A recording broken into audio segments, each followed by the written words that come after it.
Hello everyone and welcome to Moya Mixup. This is part 3 in a video series where we're having a visual look at the attack time of a compressor. And today's video we're going to be having a look at how the compressor attack time affects a bass guitar. If you haven't seen the other videos, the links are on the screen now. So let's have a look at what we've got today.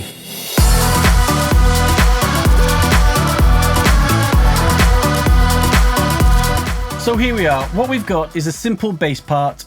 It's just a DI bass, a few bars. Let's play it. If you look over here, it's normalized to 0 dB off this first peak. Okay, so let's have a look at the compressor. We're going to be using the Logic, the built-in one to Logic, the digital compressor.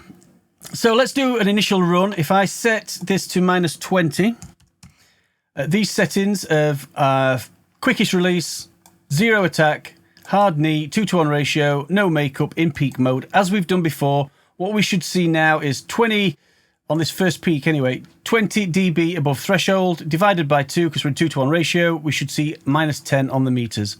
So if I just reset that, and there we go, we've got -10 on the peak. Okay, so this is behaving exactly like we had in the other videos. Okay, and if I make a bounce of that, what we have here is exactly what we'd expect to see, where 0 attack in peak mode has shaved off the entire top of the signal, exactly like a limiter would do, a 2:1 ratio limiter. And whereas this one has got no digital headroom, we can now increase the digital headroom on here by turning the volume up, and we get a much fatter bass sound. Lay that over there, you can see what's happening. Now, you've done that at the expense of dynamics. There's less dynamics in this one than there is in that one. So the balance of how much dynamic you want and how much extra volume and fatness of the bass you want, that's going to depend song to song, and that's a personal choice of what you think it needs. This is at 0 milliseconds attack. Let's have a look at 20 milliseconds attack in peak mode. Okay, you can see 20 milliseconds. It hasn't really done anything useful in this particular part. It's added these extra spikes. Now, it's missed the initial transient. If I go in and have a look at that, it's just left this thing here. It's not really of any use to us, 20 milliseconds on this particular bass part, because it's a finger-picked bass part. You don't have those string pick sort of sounds at the beginning of the transient, which you may want to emphasize with some compression, and a 20 millisecond compressor may emphasize those enough for you, but on this particular part it's no use at all. So you're going to need to find some way of getting rid of those horrible spiky bits that are no use to anyone. You could do that with either a faster compressor, a limiter, or you could use some saturation like tape saturation, for example, and that'll get rid of those peaks for you, and that'll then allow you to turn it up more.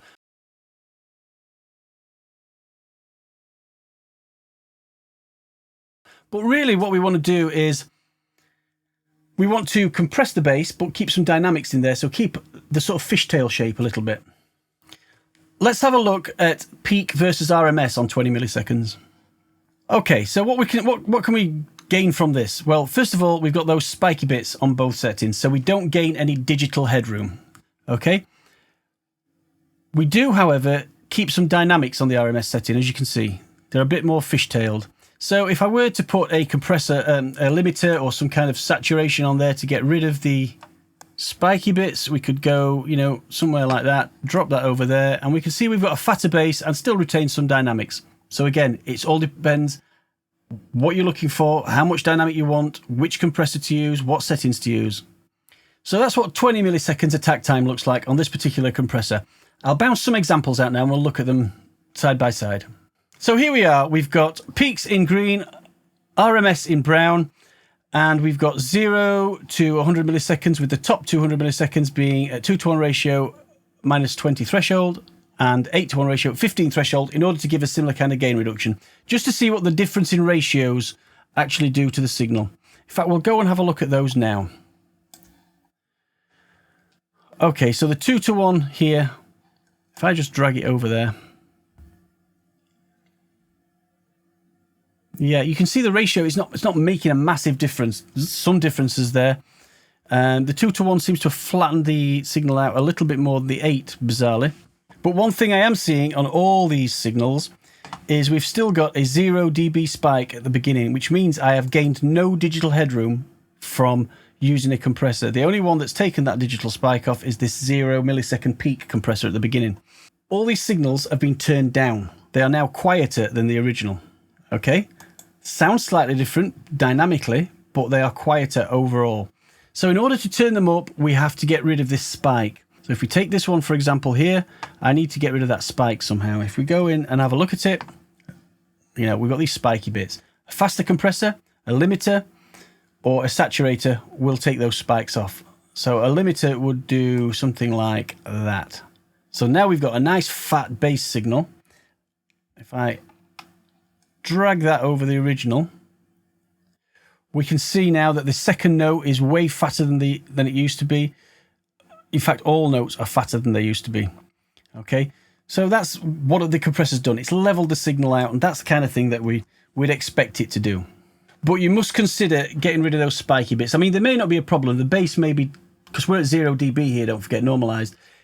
If the bass was quieter in the mix, you know, if it's 10 dB quieter, you could turn it up and you wouldn't notice those spiky bits. But you may come to a point where you are seeing your red light flick on your meters and you think, oh, I'm overloaded, what am I going to do? You may just need a limiter just to take some of those bits that we don't need off. So let's have a look at a couple of classic compressors. Okay, this is the LA2A with this thing set at 50% and set flat. So it's done a pretty good job of keeping dynamics and leveling the sound out. If we drag that over there. Okay, again, it's turned everything down. It's also still left these ugly spiky bits, which we could do with getting rid of. And then dropping that over there. And we've now fattened the sound out, yeah. You'll also notice that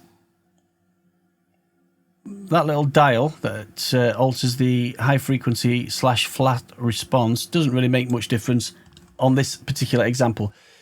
Because it's a fingerpick bass, there's not much high frequency content, so it's not reacting to that as such.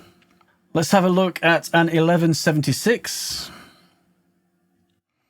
Okay, you can see on fast mode and slow mode. Slow has left these spiky bits, which we've got to deal with, but fast mode has taken those spiky bits off. Now, if that's done the job for you, yeah, but it's also, the 1176 is a fast compressor. There's no real long attack time to it. It's a short attack time, however you look at it. So if this is the kind of bass sound you want, without any sort of initial transient attack, then 1176 has done a great job of it. I mean, I can turn that up now. I mean, it's actually flattened the sound out really, really well. If I turn that up to there, I mean, look how much fatter that bass is. Yeah. In exchange for giving away dynamics, if that's what you want, job done. And if we have a look at the slow attack on a 1176, well, we don't actually gain anything apart from these annoying spikes, which are no use to anyone.